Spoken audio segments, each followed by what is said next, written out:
നമസ്കാരം. ലൂസ് ടോക്കിലേക്ക് സ്വാഗതം. നമസ്കാരം. നമ്മുടെ വിഷയം മുഖ്യമന്ത്രി ചർച്ച തന്നെയാണ്.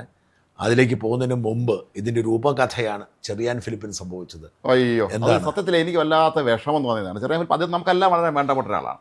അദ്ദേഹം ഇന്നലെ ഇന്ദിരാഭവനിൽ ഈ പുതിയ MLA-മാരെല്ലാവരും ഇന്നലെ കേന്ദ്ര നിരീക്ഷകരെ കാണാനൊക്കെ വേണ്ടി അവിടെ വരുന്നു. അപ്പം ഈ ശരിക്കും പറഞ്ഞാൽ ഈ മറ്റു പലരും പുറത്താക്കിയിട്ട് അത്യാവശ്യം വേണ്ടപ്പെട്ടവരെ മാത്രമാണ് അതിനകത്ത് നിർത്തിയിരുന്നത്. കയറ്റുന്നത് ഇത് പരിശോധിച്ചാണല്ലോ ആളെയും കൂടെ കടത്തി വരുന്നത്. അപ്പോൾ അദ്ദേഹം ഒരു ഇടക്കാലത്തിന് ശേഷം തിരിച്ച് പാർട്ടി വന്ന ആളുമാണ്. അദ്ദേഹം എല്ലാവരെയും ആലിംഗനം ചെയ്ത് തന്നെയാണ് സ്വീകരിക്കുന്നത്. അപ്പോൾ ആ കൂട്ടത്തിൽ ബിന്ദുകൃഷ്ണ വരുമ്പോൾ അദ്ദേഹം ഇങ്ങനെ അവർ ആലിംഗനം ചെയ്യുമ്പോൾ അവർ മാറുന്നു, അദ്ദേഹം ഒന്നും ആലിംഗനം ചെയ്യാൻ ശ്രമിക്കുന്നു, പിന്നെ അവരങ്ങ് പോകുന്നു. പക്ഷേ ഇത് പെട്ടെന്ന് സോഷ്യൽ മീഡിയ ഈ ഭാഗം കട്ട് ചെയ്തിടുകയും ഇങ്ങനെ ഏതോ ഒരു കുഴപ്പക്കാരനാണെന്ന രീതിയിൽ നിരന്തരമായി പിന്നീട് അങ്ങോട്ട് സോഷ്യൽ മീഡിയയിൽ ആക്രമണം ആരംഭിക്കുക. അതിൻ്റെ രാജ്മോഹൻ്റെ അകത്തുള്ളൊരു വിഷയം എന്താണെന്ന് വെച്ചാൽ അദ്ദേഹത്തിൻ്റെ ഭാഗത്തൊരു ജാഗ്രത കുറവുണ്ടായി. ഞാൻ പറഞ്ഞു, ഒരു സ്ത്രീയുടെ ശരീരത്തിൽ നമ്മൾ സ്പർശിക്കുന്നു, ഇവൻ ഷെയ്ഖ് ഹാൻഡ് കൊടുക്കുന്ന പോലും. ഇപ്പം ഞാൻ പൊതുവെ ഇപ്പം ഞാൻ ഇംഗ്ലണ്ടിലൊക്കെ ജീവിച്ചിട്ടുള്ളത് കൊണ്ട് നമുക്ക് സ്നേഹമുള്ള ഒരാളെ കണ്ട് കെട്ടിപ്പിടിച്ച് സ്വാഗതം ചെയ്യുന്ന ആളാണ്. ഞാൻ ആലിംഗനം ചെയ്യുന്ന ആളാണ്. പക്ഷെ നമ്മൾ ഈ ആലിംഗനം ചെയ്യുമ്പോഴും നമ്മൾ അവരുടെ മുഖഭാവവും ശരീരഭാഷയും നമ്മൾ ശ്രദ്ധിക്കണം. ഇപ്പം നമ്മൾ ചിലർക്ക് ഷെയ്ഖ് ഹാൻഡ് കൊടുക്കാൻ പോകുമ്പോൾ ചില ഇങ്ങനെ അത് ഒരുപാട് പേർക്കുണ്ട്. നമ്മളിങ്ങനെ ചെല്ലുമ്പോൾ അവരിങ്ങനെ കൈ അപ്പോൾ അവർക്ക് താല്പര്യമില്ല. ആ ഷെയ്ഖ് ഹാൻഡ് കൊടുക്കണ്ട, പ്രശ്നം തീർന്നു. കെട്ടിപ്പിടിക്കാൻ ചെല്ലുമ്പോഴും ചിലർ അവരുടെ നമുക്കിപ്പം ഹലോ എന്ന് പറഞ്ഞ് നമ്മളിങ്ങനെ കൈവെക്കുമ്പോൾ അവരുടെ ശരീരം കാണുമ്പോൾ നമുക്കറിയാം, അവരുടെ മുഖഭാവം കാണുമ്പോൾ അറിയാം അവർക്കിത് താല്പര്യമില്ലെന്ന്. നമ്മളത് ചെയ്യരുത്. ഇവിടെ ഈ ബിന്ദുകൃഷ്ണ ചിരിച്ചോണ്ട് കൈകൂപ്പിയ വന്നു. പുള്ളി ഇങ്ങനെ പിടിക്കാൻ വന്നപ്പോഴും അവർ കൈ നിൽക്കുകയാണ്. അവർ കൈ മാറ്റിയിട്ട് ഷെയ്ഖ് അവർ കെട്ടിപ്പിടിക്കാൻ ആഗ്രഹിക്കുന്നില്ല എന്ന് പറഞ്ഞപ്പോൾ പുള്ളി ഉപേക്ഷിക്കണമായിരുന്നു. പക്ഷെ പുള്ളി പിന്നെയും കെട്ടിപ്പിടിക്കാൻ ശ്രമിച്ചത് പുള്ളിയുടെ ഭാഗത്തിന് വീഴ്ചയാണ്. പുള്ളി എല്ലാവരെയും കെട്ടിപ്പിടിക്കുന്ന കൂട്ടത്തിൽ കെട്ടിപ്പിടിച്ചതാണ്. ഇനി മറുഭാഗമുണ്ട്, ഈ പുള്ളി എല്ലാവരെയും കെട്ടിപ്പിടിച്ചപ്പോൾ രമ്യ ഹരിദാസിനെയും അപ്പൊ അങ്ങനെ കെട്ടിപ്പിടിച്ച് അങ്ങ് പോയാലും മതിയായിരുന്നു. ബിന്ദു അത്രയും ഒരു റെസിസ്റ്റൻസ് കാണിക്കേണ്ട കാര്യം ഉണ്ടായിരുന്നില്ല. 71 വയസ്സ് കഴിഞ്ഞ ആളാണ് അദ്ദേഹം.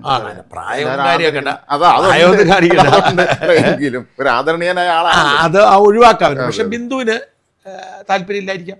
ആരും തന്നെ കെട്ടിപ്പിടിക്കുന്ന ബിന്ദുവിന് താല്പര്യമില്ലായിരിക്കാം. അപ്പൊ അവരത് റെസിസ്റ്റ് ചെയ്തെങ്കിൽ പിന്നെ അങ്ങോട്ട് അത് പിന്നെ ഭാഗത്ത്. പക്ഷെ അതിനർത്ഥം പുള്ളി പെണ്ണുപിടിയനാണെന്നും ഒരാളെനിക്ക് തൊലി ഉരിഞ്ഞു പോകുന്നു പറഞ്ഞാണ് എനിക്ക് ഒരാൾ അയച്ചു തന്നത്. പുള്ളി പെണ്ണുപിടിയനാണെന്നും ശ്രീരംഭനാണെന്നും പെണ്ണുങ്ങളെ കെട്ടിപ്പിടിക്കാൻ പറ്റും കോൺഗ്രസ് പാർട്ടിക്ക് എന്നൊക്കെ പറയുന്ന അങ്ങേയറ്റത്തെ അന്യായമാണ്. അത് ഭയങ്കര ക്രൂരമാണ്. എനിക്ക് ഓർമ്മ വന്നത് വർഷങ്ങൾക്ക് മുമ്പ് നമ്മളൊക്കെ പഠിക്കുന്ന സമയത്താണ്. അന്ന് ഡൽഹിയിൽ നാം ഉച്ചകോടി നടക്കുമ്പോൾ ഇന്ദിരാഗാന്ധി ഫിഡൽ കാസ്ട്രോ എപ്പോഴും ഇന്ദിരാഗാന്ധി എൻ്റെ ഒരു അനിയത്തി എന്ന രീതിയിൽ അദ്ദേഹം എപ്പോഴും സഹോദരി എന്നൊരു സംസാരിക്കാറുള്ളതാണ്. അപ്പോൾ ഈ ഉച്ചകോടിയിലേക്ക് ഇങ്ങനെ വരികയാണ്. അപ്പം ഇദ്ദേഹം വലിയ ആചാരബാഹുവാണല്ലോ. അപ്പം ഇന്ദിരാഗാന്ധി ഒരു ആവറേജ് സൈസുള്ള ആളാണല്ലോ. അപ്പോൾ അങ്ങനെ എത്തി ഇന്ദിരാഗാന്ധി അദ്ദേഹം ഇങ്ങനെ ചേർത്ത് കെട്ടിപ്പിടിക്കുന്ന ഒരു ചിത്രമുണ്ട്. ഇന്ദിരാഗാന്ധി വളരെ ഒരു ചേട്ടനോ ഒരു അച്ഛനോ ഒക്കെ നമ്മളെ ചേർത്ത് പിടിച്ചാൽ എങ്ങനെയാണോ ആ ഒരു സന്തോഷത്തോടെ നിൽക്കുന്ന ഒരു മനോഹരമായ ചിത്രം. നമ്മുടെ ദിവ്യ എസ് അയ്യർ, മന്ത്രി രാധാകൃഷ്ണൻ അദ്ദേഹം നേരത്തെ ചെന്ന് കെട്ടിപ്പിടിച്ച ഒരു പടമില്ലേ, ആ പടം വന്നില്ല. മാത്രം മോശമായ രീതിയിൽ അവസാനം വന്നായിരുന്നു. പക്ഷെ അത് രാഷ്ട്രീയമാണ്. രാഷ്ട്രീയം പറഞ്ഞിട്ടില്ല. രാഷ്ട്രീയം പറയാൻ സോപ്പിടാൻ രീതിയിൽ രാഷ്ട്രീയം മാത്രമല്ല, ശബരിനാഥിന്റെ ഭാര്യ ആയതുകൊണ്ടുള്ളതാണ്. പക്ഷെ ഇത് ഇങ്ങനൊരു വിവാദമായത് ഒരു പക്ഷേ കണ്ടവരുടെ അശ്ലീല കാഴ്ചയാവാം. കണ്ടവരെ കണ്ണിലാണല്ലോ. പെട്ടെന്ന് ഓർത്തത്, ഇടയ്ക്ക് ഞാനൊരു ബുക്ക് റിലീസിന് പോയി. നമ്മുടെ പ്രമേഷിന്റെ ഈ ഇലക്ഷൻ ചരിത്രം പ്രമേഷ് കുമാറിന്റെ ഞങ്ങളെ സീനിയർ ആയിരുന്ന കാര്യമുണ്ട്. അപ്പോൾ അതിന് പോയപ്പോൾ പ്രമേഷ് കുമാർ നിങ്ങളുടെ സീനിയർ ആയിരുന്നു. കാര്യോട് തന്നെ സീനിയർ ബാച്ച് പഠിച്ചതാണ്. എൻ്റെ ഒരു സീനിയർ അജിത്തിന്റെ പ്രായമുണ്ട്. അതെ ഒരു ബാച്ച് സീനിയറാണ്. ഞാനും പ്രമേഷ് കുമാർ ഒരുമിച്ച് താമസിച്ചു. എന്റെ ധാരണ അയാള് പ്രായത്തിനാണ് എനിക്ക് ഇപ്പോഴും കൃത്യത. ഒരു പക്ഷേ അങ്ങോട്ടും ഇങ്ങോട്ടോ 1-2 വയസ്സ് വ്യത്യാസം കാണും. ഞാൻ ഓർത്തോണ്ട് ഞങ്ങളൊക്കെ സമപ്രായക്കാരാണ്. എനിക്ക് തോന്നുന്നത് ഞാൻ PG കഴിഞ്ഞിട്ടാണ് പിന്നെ ഈ അടുത്തതിന് പോയത്. അദ്ദേഹം ഡിഗ്രി കഴിഞ്ഞാണോ വന്ന് സംശയിക്കേണ്ടിയിരിക്കുന്നത്.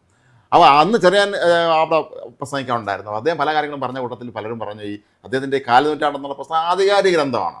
അപ്പോൾ നിങ്ങൾക്ക് എന്തുകൊണ്ട് അതിൻ്റെ ഒരു കുറേ വർഷങ്ങൾ കാലുനൂറ്റാണ്ടല്ലേ ഉള്ളൂ, ബാക്കിയില്ലല്ലോ, അത് എന്തുകൊണ്ട് അത് ബാക്കി ചേർത്താൽ അദ്ദേഹം ചെയ്തു, ഞാനത് എഴുതിയിട്ടുണ്ട്. പക്ഷേ അതിൽ എൻ്റെ കുറേ ആത്മകഥാ അംശം കൂടെ അതിൽ വരുന്നുണ്ട്. പക്ഷേ അതിൽ ചില അപകടകരമായ കാര്യങ്ങൾ അതിലുണ്ട് എന്ന് അദ്ദേഹം പറഞ്ഞു. അതുകൊണ്ട് വളരെ പ്രസിദ്ധീകരിക്കുമായിരിക്കും എന്നൊക്കെ പറഞ്ഞ് അദ്ദേഹം അതുമായി ബന്ധപ്പെട്ട് കുറച്ച് കാര്യങ്ങളൊക്കെ പറയുകയൊക്കെ ചെയ്തിട്ടുണ്ട്. ഈ കാൽനൂറ്റാണ്ട് എന്ന് പറയുന്ന പുസ്തകം 90-ൽ ഇറങ്ങിയെന്ന് തോന്നല്ലേ? IMS ആണ് അത് റിലീസ് ചെയ്തെങ്കിൽ ഓർമ്മ. ആ പുസ്തകം ഒരു വലിയ ചരിത്ര പാഠപുസ്തകമാണല്ലോ. അത് എല്ലാവരും, ഞാൻ ഈ മറന്നാർമേലയിൽ തുടങ്ങിയ കാലത്ത് എല്ലാ ജീവനക്കാർക്കും ഞാൻ ഈ കാൽനൂറ്റാണ്ട് വാങ്ങിച്ചു കൊടുത്തിട്ട് വായിച്ചിട്ട് ടെസ്റ്റ് ഇടുമായിരുന്നു. അത് ആവശ്യമാണ്. നമ്മുടെ രാഷ്ട്രീയ ചരിത്രം കൃത്യമാണ്. കേരളത്തിൻ്റെ കേരള കോൺഗ്രസ് എത്ര പിളർപ്പുണ്ടായെന്നുള്ള അറിയാൻ പാടില്ലാത്ത കേരള കോൺഗ്രസ് എന്തുണ്ടായി. കേരള കോൺഗ്രസ് സ്ഥാപകൻ PT ചാക്കോയാണെന്ന് വിശ്വസിക്കുന്ന ആൾ പോലും ഇപ്പോൾ ഇവിടെയുണ്ട്. അദ്ദേഹം പരിചയനോട് പാർട്ടി ഉണ്ടാകുന്ന പോലും അറിഞ്ഞുകൂടാത്തവരുണ്ട്. അല്ലെ രാജ്മോഹൻ, മറ്റൊരു കാര്യമുണ്ട്. നമ്മൾ ഈ ചരിത്രത്തെക്കുറിച്ച് പറയുമ്പോൾ 10 വർഷം പിണറായി വിജയൻ ഭരിച്ചു. അപ്പം ഇപ്പോൾ വോട്ട് ചെയ്ത പലരും പിണറായി വിജയൻ അധികാരത്തിൽ വരുമ്പോൾ 8 വയസ്സ് മാത്രമുള്ള പിള്ളേരാണ്. ആണ്, അത് ശരിയാണല്ലോ. ആലോചിച്ച് നോക്കിയേ, 8 വയസ്സ് മാത്രമുള്ള രാഷ്ട്രീയത്തെക്കുറിച്ച് ധാരണയില്ലാത്ത പിള്ളേരാണ് ഇപ്പോൾ വോട്ട് ചെയ്ത പലരും. അത്രയും ഒരു ഘട്ടമാണ് നമ്മൾ അറിയുന്നില്ലെന്ന് മാത്രം നമുക്ക് പറയാവുന്നുള്ളൂ. വല്ലാത്തൊരു വേഗതയിലാണ് കാലം പോകുന്നത്. അതിവേഗതയിൽ പോയിക്കൊണ്ടിരിക്കുകയാണ്. പിണറായി വിജയൻ 1970 MLA ആളാണ്. ആ കൂട്ടത്തിൽ P J Joseph, AK Antony, Oommen Chandy, Kottara Gopalakrishnan, AC Shanmughadas, ഇവരെല്ലാം അന്ന് MLA വരാണ്. ഇന്ന് അതിൽ ജീവിച്ചിരിപ്പുള്ളതെന്ന് പറയാം, സഭയിൽ ഉള്ളത് പിണറായി വിജയൻ മാത്രമാണ്. മത്സരിച്ചില്ല. 1970 മുതൽ 56 വർഷമാണ് കടന്നു. മാത്രമല്ല, ഞാൻ കഴിഞ്ഞ ദിവസം എൻ്റെ സുഹൃത്തിനടുത്ത് പറയായിരുന്നു, ഈ സഭയിൽ ഇനി പുതിയ MLA മാരെ സത്യപ്രതിജ്ഞ ചെയ്യിക്കാൻ പ്രോട്ടം സ്പീക്കറെ വയ്ക്കും. സഭയിലെ സീനിയർ മോസ്റ്റ് ആളിനെയാണ് വെക്കുന്നത്. പിണറായി വിജയൻ തയ്യാറാവും? തിരുവനന്തപുരം ഞാനൊക്കെ എനിക്ക് അത്രയേ ഉള്ളൂ, അല്ലാതെ പിണറായി തയ്യാറാവില്ലായിരുന്നു. ഇതിനകത്ത് എത്രേ ഉള്ളൂ, ഈ 56 വർഷം അധികാരത്തിന്റെ ശ്രേണികളിലൂടെ സഞ്ചരിച്ച പിണറായി ഇനിയിപ്പം എല്ലാത്തും ഇറങ്ങുക. ഇപ്പം MLA ആണെങ്കിൽ പോലും ആ 56 വർഷത്തെ അധികാരമല്ല. ഇപ്പോൾ പാർട്ടി സെക്രട്ടറി, MLA, സർവശക്ത മെമ്പർ, ഇനിയിപ്പോൾ ഒന്നുമില്ല. അദ്ദേഹത്തിന് ഒരു വെറും വണ്ടി മാത്രമായി പതിയെ അദ്ദേഹം പ്രതിപക്ഷ നേതാവ് ആയാൽ പോലും ഒരു സാധാരണ മന്ത്രികൾ പ്രതിപക്ഷ നേതാവ് ആവാനുള്ള സാധ്യത കുറവാണ്. CPI ഉൾപ്പെടെയുള്ള എല്ലാവരും ഇന്ന് അല്പം മുമ്പ് ഞാൻ ഇങ്ങോട്ട് നമ്മൾ ചർച്ച തുടങ്ങുന്നതിന് മുമ്പേ ഞാൻ വരുമ്പോൾ പാല് മുഹമ്മദ് തൊട്ടിൽ ഒരു ഇന്റർവ്യൂ പോകുന്നുണ്ട് ജയശാനിൽ.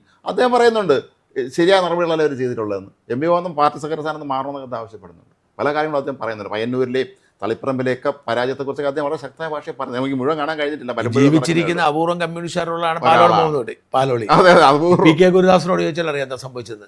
കറക്റ്റ് അല്ലേ? അത് ഇനി ജീവിച്ചിരിക്കുന്ന കമ്മ്യൂണിസ്റ്റുകാർ കുറച്ചുപേരല്ല, ബാക്കി എല്ലാവരും പിടിവിട്ട് കഴിഞ്ഞ അവസ്ഥയിലാണ്.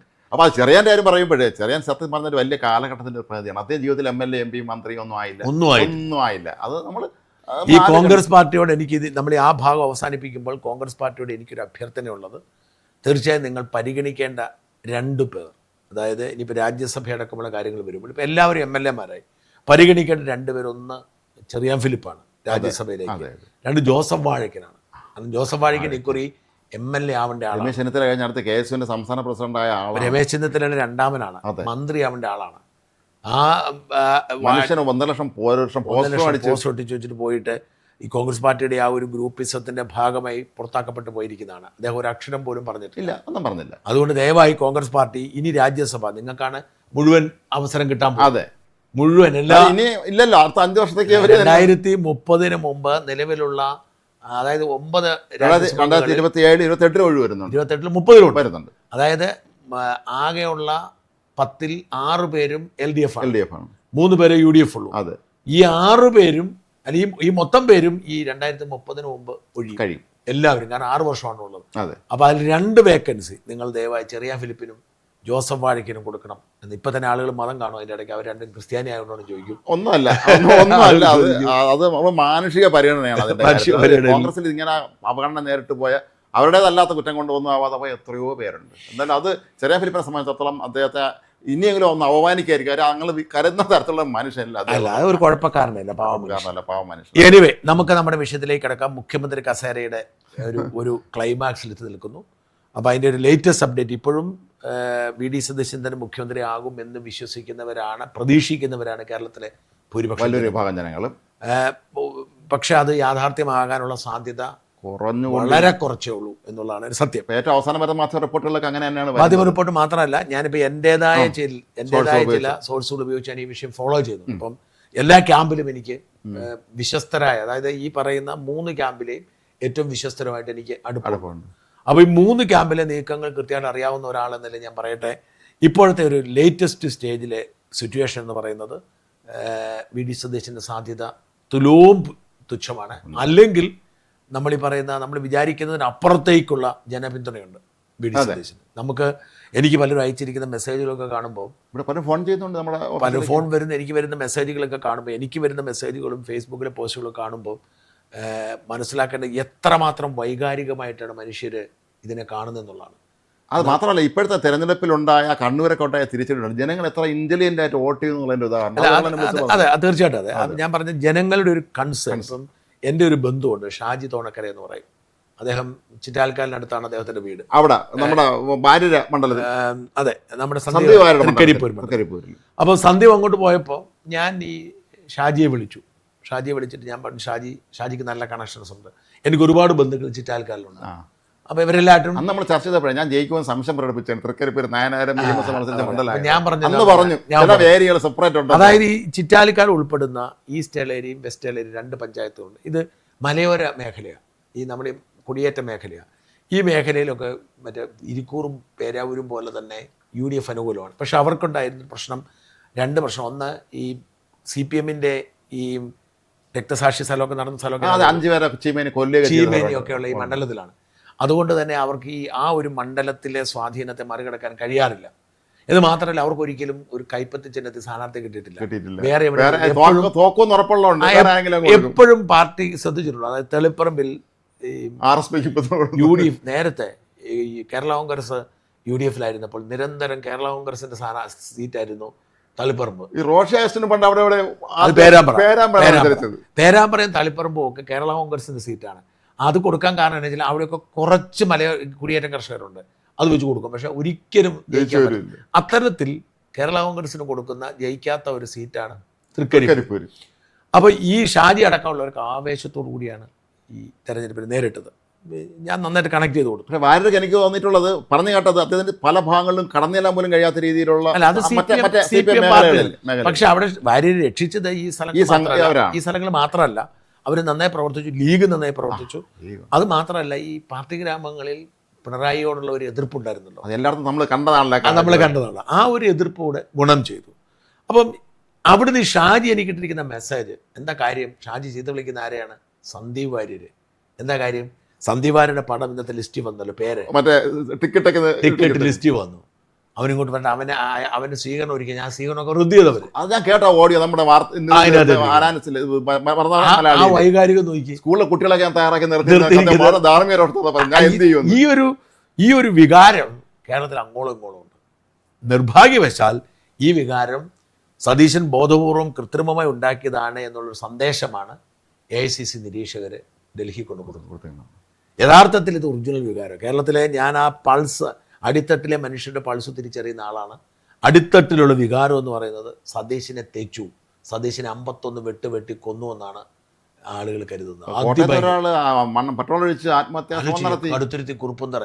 ഈ കുറുപ്പന്തറ എന്നൊക്കെ പറയുന്ന സ്ഥലം എന്ന് പറഞ്ഞാൽ ക്നാനായക്കാരുടെ സഭയാണ്, കടുത്തുരുത്തി മണ്ഡലം. ഈ കുറുപ്പന്തറ എന്നൊക്കെ പറഞ്ഞാൽ അവിടെ UDF മാത്രമേ ഉള്ളൂ ആ ഏറിയ. നമ്മുടെ റെജി ലൂക്കാസിന്റെ അവിടെ യഥാർത്ഥത്തിൽ UDF-ന്റെ ഒരു കോട്ടയാണ്. പക്ഷെ കേരള കോൺഗ്രസിലേക്ക് മാറിയതുകൊണ്ട് ചെറിയൊരു മാറ്റമാണ്. പക്ഷെ VD സതീശനെ മുഖ്യമന്ത്രി ആക്കണമെന്ന് പറഞ്ഞ ഒരാൾ തമിഴ്നാട് മോഡലിൽ മണ്ണെണ്ണ ഒഴിച്ച് മരിച്ചാൻ ശ്രമിച്ചു എന്ന് പറയുന്നതൊക്കെ കേരളത്തിൽ കേട്ടുകേൾവില്ലാത്തതാണ്. ഒരിക്കലും കേരളത്തിൽ ഒരു കോൺഗ്രസ് നേതാവിന് വേണ്ടി ഇങ്ങനത്തെ ഒരു മൂവ്മെന്റ് ഉണ്ടായിട്ടില്ല. VS 2006 VS സീറ്റ് നിഷേധിച്ചപ്പോൾ അന്ന് നമ്മുടെ നാട്ടിലെ ജനങ്ങൾ തെരുവിൽ ഇറങ്ങിയതിനേക്കാൾ ശക്തമായി കേരളത്തിൽ അങ്ങോളം ഇങ്ങോളം. മാത്രമല്ല, ഇത് വഷളായത് ലീഗിൻ്റെ അകത്ത് കക്ഷി ചേർന്നപ്പോഴാണ്. ഇപ്പം ലീഗിൻ്റെ ആദ്യം മുതലുള്ള സ്റ്റാൻഡ് എന്ന് പറയുന്നത്, ഞാനിപ്പോൾ ലീഗ് നേതാക്കളോട് സംസാരിച്ചു. ലീഗിൻ്റെ ആദ്യം മുതലുള്ള സ്റ്റാൻഡ് എന്ന് പറഞ്ഞാൽ, ഞങ്ങളൊരിക്കലും ഞങ്ങളുടെ ഒരു ഘടകകക്ഷി എന്ന നിലയിൽ അവരുടെ ആഭ്യന്തര കാര്യത്തിൽ ഇടപെടുന്നില്ല. ഇപ്പോൾ ലീഗിൻ്റെ എക്കാലത്തെ സ്റ്റാൻഡ് എന്താ? ലീഗിൻ്റെ നേതാവിനെ തിരഞ്ഞെടുക്കുന്നത് ലീഗ് MLA-മാരാണ്. അതാണ് മാധ്യമക്കുഴ നടൻ ചോദിച്ചത്. ചോദിച്ചതിലൊരു പശക പറ്റി. പക്ഷെ അത് ഭാഷ മാറിയപ്പോഴാണ് പ്രശ്നം. അല്ല, ശരിക്കും പറഞ്ഞാൽ കുറ്റം പറയാൻ പറ്റത്തില്ല. കൊഴുനാടൻ പറഞ്ഞത് ശരിയല്ലേ? ലീഗ് എതിരെ അഭിപ്രായം പറഞ്ഞു. എന്തിനാണ് ലീഗിനെ കുറ്റം പറഞ്ഞൊന്നുമില്ല. ലീഗിന്റെ കാര്യം ഞങ്ങൾ ഇടപെടുന്നത്. പക്ഷേ ഇതൊരു സെൻസിറ്റീവ് വിഷയമാണ്. ഈ സെൻസിറ്റീവ് വിഷയത്തിൽ കോൺഗ്രസ്സുകാർ മുഴുവൻ വികാരം കൊള്ളുമ്പോൾ ഏത് തരത്തിലുള്ള നെഗറ്റീവ് കമന്റ് വന്നാലും അത് വിഷയമാകും. മലപ്പുറത്തൊക്കെ കുഴനാടിനെ ചീത്ത വിളിച്ചോണ്ടാണല്ലോ. എന്തിനാണ് അത്തരം പൊട്ടിത്തെറിച്ചത് എനിക്കറിയില്ല. പക്ഷേ ഒരു വികാരം, വികാരത്തിന്റെ പൊതുവികാരം. അതായത് ഈ മാത്രമല്ല, ഈ സതീശനോടുള്ള വലിയൊരു പ്രീതി ഈ മുസ്ലിം കമ്മ്യൂണിറ്റിക്കുണ്ട്. വലിയൊരു പ്രീതിയുണ്ട് മുസ്ലിം കമ്മ്യൂണിറ്റിക്ക്. ആ പ്രീതി VD സതീശനോ അല്ലെങ്കിൽ രമേശ് ചെന്നിത്തലയ്ക്കോ ഇല്ല. അപ്പം അതാണല്ലോ ഈ സതീശനെ ഈ BJP-ക്കാർ ടാർഗറ്റ് ചെയ്തിരുന്നത്. ഒരു പറഞ്ഞോട്ടെ, സതീശൻ എഴുതിയൊരു ബുക്ക് ഇറങ്ങിയാണ് ഇപ്പോൾ, ആദാവുമായി ബന്ധപ്പെട്ടത് ക്രിസ്ത്യൻ അതിൻ്റെ ഒരു മെത്തോളജിയായി ബന്ധപ്പെട്ട ഒരു ബുക്ക് ഈ ദിവസങ്ങളിൽ ഇപ്പോൾ ഇറങ്ങിയിട്ടുണ്ടെന്ന് പറയുന്നത്. അപ്പം ഞാൻ പറഞ്ഞ സതീശനെ ഈ സുമാരൻ നായരും വെള്ളാപ്പള്ളി ഒക്കെ ടാർഗറ്റ് ചെയ്തതിന് ഒരു കാരണം സതീശന് കിട്ടുന്ന ഈ ഇസ്ലാമിക് ബാക്കിംഗ് ആണ്. സതീശൻ, ഞാൻ പറയാമല്ലോ, സതീശൻ മറ്റേ മാരാമൺ കൺവെൻഷനിൽ പോയിട്ട് അവിടുത്തെ സംസാരിക്കുന്നത് കേട്ട എന്താണ് ക്രിസ്ത്യൻ കമ്മ്യൂണിറ്റിയെ, ക്രിസ്ത്യൻ വിശ്വാസത്തെക്കുറിച്ച് സതീശന് ആഴത്തിലുള്ള അറിവ് നമുക്ക് ആർക്കും തിരിച്ചറിയാൻ പറ്റും. മാത്രമല്ല അച്ഛൻ നന്നായി പുസ്തകം വായിക്കുന്ന ആളാണ്. ഞാൻ പലപ്പോഴും ചില ബുക്ക് ലിസ്റ്റിന് അദ്ദേഹം പോയിട്ടുണ്ട്. അദ്ദേഹം വളരെ കൃത്യമായിട്ട് പുസ്തകം വായിച്ചത് അത് വെറുതെ പറയുന്നതല്ല, അത് നമുക്കറിയാം. അത് വായിച്ച ഒരാൾ ഒരു പുസ്തകത്തെക്കുറിച്ച് വിശദീകരിക്കുമ്പോൾ നല്ല പുസ്തകം വായിക്കുന്ന ആളാണ്.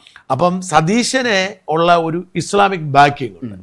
ഈ ഇസ്ലാമിക് ബാക്കിംഗ് ആണ് സതീശിനെതിരെ ഈ ലീഗ് പോലും രംഗത്തിറങ്ങാനുള്ള കാരണം. യഥാർത്ഥത്തിൽ ലീഗിൻ്റെ ലൈൻ അങ്ങനെ ആയിരുന്നില്ല. സതീശിനെതിരെ വേണ്ടി. അപ്പം ഈ ലീഗ് നേതാക്കൾ എടുത്തിരുന്ന ഒരു നിലപാട് നമ്മൾ അകലം പാലിക്കുക. പക്ഷെ അണികൾ അത് അംഗീകരിക്കുന്നില്ല. അണികൾക്ക് സതീശൻ തന്നെ വേണം.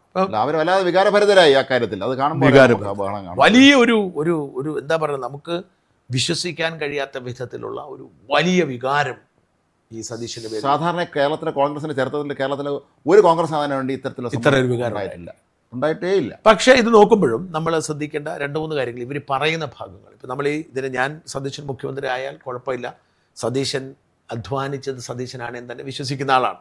സതീശൻ മുഖ്യമന്ത്രിക്ക് ആകാനുള്ള യോഗ്യത എല്ലാം ഉണ്ട്. പക്ഷേ എനിക്ക് 2-3 കാര്യങ്ങൾ അഭിപ്രായ വ്യത്യാസമുണ്ട്. ഒന്നിപ്പോൾ പല ആളുകൾ എന്നോട് ചോദിച്ചൊരു ചോദ്യമുണ്ട്, ഭയങ്കരമായ ചതിയായിപ്പോയി, വൻ ചതിയായിപ്പോയി, നമ്മൾ വോട്ട് ചെയ്തത് സതീശനാണ് എന്ന് പറഞ്ഞു. പക്ഷെ അത് തെറ്റാണ്. ഞാൻ ആ ചോദിച്ചു, നിങ്ങളത് ഒന്നുകൂടെ പുനർചിന്തിക്കണം. അല്ല, നമ്മൾ ഇവിടെ ഇത്തവണ ആളുകൾ വോട്ട് ചെയ്ത് സതീശനെ മുഖ്യമന്ത്രി ആവാനല്ല, ഇവിടെയുള്ള ആളുകൾ പിണറായി തിറത്തി വിടാനാണ്. അതൊരു സത്യമാണ്. അതിപ്പം സതീശനാണെങ്കിലും ശരി, ആരാണെങ്കിലും പിണറായിയോടുള്ള വിരോധമാണ്. പക്ഷേ ആളുകൾ കരുതിപ്പോയി പിണറായി ഇറങ്ങിക്കഴിഞ്ഞാൽ സതീശനായിരിക്കും മുഖ്യമന്ത്രി, കരുതിപ്പോയി. പക്ഷെ ആ കരുതലിനകത്ത് കുറേ സാങ്കേതിക പ്രശ്നങ്ങളുണ്ട്. അത് മാത്രമല്ല, നമുക്ക് എൻ്റെ അടുത്ത് സംസാരിച്ച പലരും പറഞ്ഞൊരു കാര്യം എനിക്കത് പ്രധാനപ്പെട്ടായിട്ട് തോന്നിയത്, അവർ പറഞ്ഞത് രമേശ് ചെന്നിത്തലയോ മറ്റവരൊക്കെ വന്നാൽ കോംപ്രമൈസ് തയ്യാറാവും. കാര്യം പിണറായിയുടെ കൂടെ ഉണ്ടാകുന്ന കാര്യം. സതീശൻ കർക്കശ നിലപാടുകാരനാണ്. വന്നു കഴിഞ്ഞാൽ ഈ കള്ളന്മാരെല്ലാത്തിനും തുറങ്കിലടയ്ക്കാൻ വേണ്ടിയും, അത് മാത്രമല്ല ഈ കഴിഞ്ഞ സർക്കാരിൻ്റെ കാലത്ത് നടത്തിയ വൃത്തികേടുകളെല്ലാം അതിൻ്റെ അഴിമതിയെല്ലാം പുറത്തു കൊണ്ടുവരാൻ സതീശനെ പോലെയുള്ള ഒരു ശക്തമായ നിലപാടുള്ള ബോൾഡായിട്ടുള്ള ഒരാളുണ്ടെങ്കിൽ നടക്കുള്ളൂ എന്നുള്ളൊരു ചിന്ത കേരളത്തിലെ ഒരുപാട് ജനങ്ങൾക്കിടയിൽ അത് രൂഢമൂലമായിട്ടുണ്ട്. സതീശന് ജനപ്രീതി ഉണ്ടാകാൻ പ്രധാന കാരണം അതായത് ജനങ്ങൾ കരുതുന്നത് സതീശൻ വന്ന പിണറായി വിജയനെ പിടിച്ച് അകത്തുണ്ട്. പക്ഷെ ഉള്ള കാര്യം പ്രിയപ്പെട്ട പ്രേക്ഷകർ തിരിച്ചറിയുക, ഇന്നേ വരെ കേരളത്തിൻ്റെ ചരിത്രത്തിൽ ഒരു സർക്കാർ അധികാരത്തിലെത്തിയപ്പോൾ അതിന് മുമ്പത്തെ സർക്കാരിൻ്റെ പക വീട്ടിയിട്ടില്ല, അവർ ചെയ്യത്തുമില്ല. ഇത് കാലാകാലങ്ങളായി കേരളത്തിലെ LDFും UDFും തമ്മിലൊരു കൊടുക്കൽ വാങ്ങലിന് ധാരണ നടക്കണം. അതുകൊണ്ടാണ് നടക്കുന്നുണ്ടല്ലോ. നമ്മളൊരു കാര്യം ആലോചിക്കുക, 2011 മുതൽ 16 വരെയുള്ള ഉമ്മൻചാണ്ടി സർക്കാരിനെതിരെ എത്രയോ ആരോപണങ്ങൾ പിണറായി വിജയൻ നടത്തി. ഏറ്റവും ഒടുവിൽ സെക്രട്ടേറിയറ്റ് വളഞ്ഞ പരിസരത്തെല്ലാം തൂറി വെച്ച് നശിപ്പിച്ചാണ് അവരിറങ്ങുന്നത്. പക്ഷേ ഒറ്റ കേസിൽ അവരെ ഒരു കൃത്യമായ കടുംവെട്ടെന്ന് പറഞ്ഞ് മന്ത്രിസഭാ ഉപസമിതി ഉണ്ടാക്കിയിട്ട് അവസാന കാലയളവിൽ അവർ ഈ ഭൂമി എഴുതിയെടുക്കുന്ന അടക്കമുള്ള തട്ടിപ്പ് നടത്തുക ഒരെണ്ണവും അന്വേഷിച്ചില്ല. ആകപ്പാടെ അവർ ചെയ്തത് ഈ സരിതാ വിഷയം ഉയർത്തി നാറ്റിക്കാനും ഇവരെയൊക്കെ പിടിച്ചകത്ത് അത് പൊളിഞ്ഞും പോയി. അതൊഴികെ ബാക്കി ഒന്നിനെക്കുറിച്ചൊരു അന്വേഷിച്ചിട്ടില്ല. അപ്പം ഈവൻ VD സതീശനാണെങ്കിൽ ഇതിൻ്റെ പ്രോബ്ലം എന്താണെന്ന് വെച്ചാൽ, ഇതിനകത്ത് അടിസ്ഥാനപരമായ പ്രേക്ഷകർ മനസ്സിലാക്കേണ്ടത് VD സതീശൻ മുഖ്യമന്ത്രി ആയാലും ചെയ്യില്ല. കാരണം കേരളത്തിലെ നമ്മളിപ്പോൾ ഉമ്മൻചാണ്ടിയുടെ മകൻ്റെ ഒരു കണക്ക് കേട്ടല്ലോ, അവൻ ഏതാണ്ട് ലാഭിച്ചത് 75 ലക്ഷം രൂപ ലാഭിച്ചു എന്നതിന് കണക്ക് കേട്ടു. അവൻ പറഞ്ഞ 2 കോടി രൂപ അവന് കിട്ടി. അതിൽ അല്ല എത്രയോ 79 ലക്ഷം രൂപ 1 കോടി രൂപ എങ്ങാണ്ട് അവന് കിട്ടി. അവൻ 25 ലക്ഷം രൂപ ചെലവ് നിർത്തി, 75 ലക്ഷം ലാഭിച്ചു എന്ന് വാർത്ത. ആ വാർത്ത അങ്ങനെയാണെങ്കിൽ അതൊരു ഭയങ്കര സംഭവമാണ്. പക്ഷെ ഞാൻ മനസ്സിലാക്കുന്നത് അങ്ങനെയല്ല. ഞാൻ മനസ്സിലാക്കുന്നത് ഒരു തെരഞ്ഞെടുപ്പ് നടത്താൻ ഏറ്റവും കുറഞ്ഞത് 3 കോടി രൂപ ചിലവുണ്ട്. അസംബ്ലിയിൽ 5 കോടി രൂപ ചിലവാക്കും. ഇപ്പം എൻ്റെ പരിചയക്കാരായ ഇപ്പം പലരോടും ഞാൻ ചോദിച്ചു. അപ്പോൾ അവരോട് പറഞ്ഞൊരു 3 കോടി രൂപ മിനിമം ചിലവാക്കാത്ത ആരുമില്ല. 3 കോടി മുതൽ 5 കോടി രൂപ വരെയാണ് ഒരു തെരഞ്ഞെടുപ്പിൽ ഒരു നിയമസഭയെ ചിലവാക്കുന്നത്. പക്ഷേ ഈ ചിലവാക്കുന്ന 75-80 ലക്ഷം രൂപ കണ്ട 90 എത്ര നോക്കണമെന്ന് 75 ലക്ഷം രൂപയെന്ന് തോന്നുന്നു നിയമപരമായിട്ട് ചിലവാക്കാൻ പറ്റും. അങ്ങനെ ഒരു വിഷയമുണ്ട്. ഇടയ്ക്ക് ചിലവ് വർദ്ധിപ്പിച്ചിരുന്നു സർക്കാർ. അതിൻ്റെ 75 ധാരണ. അപ്പം ഒരു MLAക്ക് ഒരു സ്ഥാനാർത്ഥിക്ക് നിയമപരമായി ചിലവാക്കാൻ പറ്റുന്ന തുക 75 ലക്ഷം രൂപയാണ്. പക്ഷെ അയാൾ ചിലവാക്കുന്ന തുക 3 മുതൽ 5 വരെ കോടി രൂപയാണ്. ഈ കാശ് എങ്ങനെയാണ് വരുന്നത്? ഈ കാശ് കണക്കിൽപ്പെടാതെ വരുന്ന പണമാണ്. ഇത് പല ആളുകളോടും മേടിക്കും. അതുകൊണ്ട് തന്നെ ഒരു രാഷ്ട്രീയത്തിൽ നിൽക്കുക എന്ന് പറഞ്ഞാൽ തീർച്ചയായിട്ടും കോംപ്രമൈസ് ഉണ്ടായി പറ്റും. അപ്പം എന്തുകൊണ്ടാണ് പലരും എന്നോട് ചോദിക്കാറുണ്ട്, എന്തുകൊണ്ടാണ് നമ്മളൊരു സാറ്റലൈറ്റ് ചാനൽ തുടങ്ങാത്തതെന്ന്. ഞാൻ അവരോട് പറയാനുള്ള ഉത്തരം ഇതാണ്, നമ്മൾ സാറ്റലൈറ്റ് ചോർന്ന് തുടങ്ങിയാൽ നമുക്ക് കോംപ്രമൈസ് ചെയ്യേണ്ടി വരും. കാരണം നമുക്ക് ഇതിൻ്റെ റണ്ണിങ് എക്സ്പെൻസ് പറഞ്ഞ് ഭയങ്കരമാണ്. എല്ലായിടത്തും എന്താണ് OB വാനുകൾ വേണം, എല്ലായിടത്തും ബ്യൂറോകൾ വേണം, എല്ലായിടത്തും വാഹനങ്ങൾ വേണം, എല്ലായിടത്തും ക്യാമറാമാൻമാർ വേണം, എല്ലായിടത്തും വലിയൊരു സ്റ്റാഫ് ഉണ്ട്, 3-4 സാധാരണ ഓരോ ജില്ലയിലും 2 പേരെങ്കിലും വേണം. അതെ, ഇതിന് റണ്ണിങ് മാത്രമല്ല, സാറ്റലൈറ്റ് വാടക കൊടുക്കണം.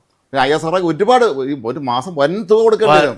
കേബിളുകാർക്ക് എത്ര കൊടുക്കേണ്ടി വരും? അല്ല, കോടികളാണ് കേബിൾ, കോടികളാണ്. അപ്പം ഇത്രയും കാശുണ്ടാക്കണമെന്നുണ്ടെങ്കിൽ പരസ്യം പിടിക്കണം. പരസ്യം തരുന്ന ഇന്നത്തെ കാലത്ത് എന്തിനാണ് ഈ മോഡേൺ യുഗത്തിൽ ഇവരൊക്കെ പരസ്യം തരുന്നത്? പ്രോഡക്റ്റ് വിൽക്കാൻ വേണ്ടിയിട്ടല്ല, നേരെ മറിച്ച് അവർക്കെതിരെയുള്ള അവരുടെ തട്ടിപ്പുകൾ വെളിവരായിരിക്കും. അതുകൊണ്ടാണ് നമ്മൾ സാറ്റലൈറ്റ് ചാനലിനെ കുറിച്ച് ആലോചിക്കാത്തത്. ഞങ്ങളുടെ ചാനലുകൾ ജോലി ചെയ്യുമ്പോൾ നമുക്ക് ന്യൂസിൽ ഡെസ്കിലിരിക്കുമ്പോൾ തന്നെ അറിയാം, ചില വാർത്തകൾ പോയി കഴിയുമ്പോൾ മാർക്കറ്റിംഗ് മാനേജറിന് നമ്മളെ വിളിക്കും, ചേട്ടാ അതൊന്നും മാറ്റി ചെയ്യണേ, നമുക്ക് പരസ്യം തരുന്ന ആളാണ്, നമുക്ക് പറ്റില്ലെന്ന് പറയാൻ പറ്റത്തില്ല. അപ്പം ഇതുപോലെയാണ് രാഷ്ട്രീയത്തിലുള്ള പ്രശ്നം എന്ന് വെച്ചാൽ, രാഷ്ട്രീയ പാർട്ടി മുമ്പോട്ട് പോകും. എൻ്റെ രാജ്മോഹൻ, ഈ പണ്ടൊക്കെ ആണെങ്കിൽ ഈ ആളുകൾ ആദർശം കൊണ്ട് രാഷ്ട്രീയ പ്രവർത്തനം നടത്തുമായിരുന്നു. ഇന്ന് കാശ് കിട്ടിയാൽ മാത്രമേ താഴത്തെ തന്റെ പ്രവർത്തകർ നടത്തൂ. പോസ്റ്റർ ഒട്ടിക്കുന്നതിന് പൈസ കൊടുക്കണം. ഇന്ന് പണ്ട് പോസ്റ്റർ ഒട്ടിക്കും, പാർട്ടി പ്രവർത്തനം കൊണ്ട് കൊടുത്താൽ ഒട്ടിച്ചോളും. അതിനാണ് സജീവൻ അന്തിക്കാട് മൈദ സഖാക്കൾ എന്ന് വിളിക്കുന്നത്. അങ്ങനെ മൈദ സഖാക്കളുണ്ട്, ഈ മൈദ വെച്ച് ഒട്ടിക്കുന്ന ടീംസ് ഉണ്ട്. ആ കാലം കഴിഞ്ഞുപോയി, മൈദ സഖാക്കളുടെ കാലം കഴിഞ്ഞുപോയി. പകരം നമ്മൾ കാശ് കൊടുത്ത് ഓരോ ബൂത്തിനും കൊണ്ടുവന്ന് കാശ് കൊടുക്കണം. ഒരു തെരഞ്ഞെടുപ്പിന് ഒരു ബൂത്തിൽ ഈ തെരഞ്ഞെടുപ്പ് ചെലവിന് വേണ്ടി കൊടുക്കേണ്ടി വരുന്ന തുക കുറഞ്ഞത് 50,000 രൂപയാണ് ഒരു ബൂത്തിൽ. അസംബ്ലി ഇലക്ഷന് ഒരു ബൂത്തിൽ, അതായത് 1000 വോട്ടിൽ കൂടുതൽ കാണത്തില്ല. ആ ബൂത്തിൽ 1000 വോട്ടേ കാണത്തുള്ളൂ. ആ 1000 ബൂത്തിൽ നമുക്ക് 200, 300, 400 രൂപ കിട്ടും. പക്ഷെ 50,000 രൂപ കൊണ്ട് കൊടുത്താൽ മാത്രം, കാശായിട്ട് കൊണ്ട് കൊടുക്കണം. ഇതെന്തിനാന്ന് വെച്ച് കഴിഞ്ഞാൽ ഇതിന് ചെറിയ ചെലവുകൾ കൂടാതെ, അല്ല പോസ്റ്ററും ബാനറും എല്ലാം കൊടുക്കണം. ഭക്ഷണം കഴിക്കാനും കള്ളു കുടിക്കാനും ഇവർക്കെല്ലാം മദ്യപിക്കുന്നവരായിരിക്കും.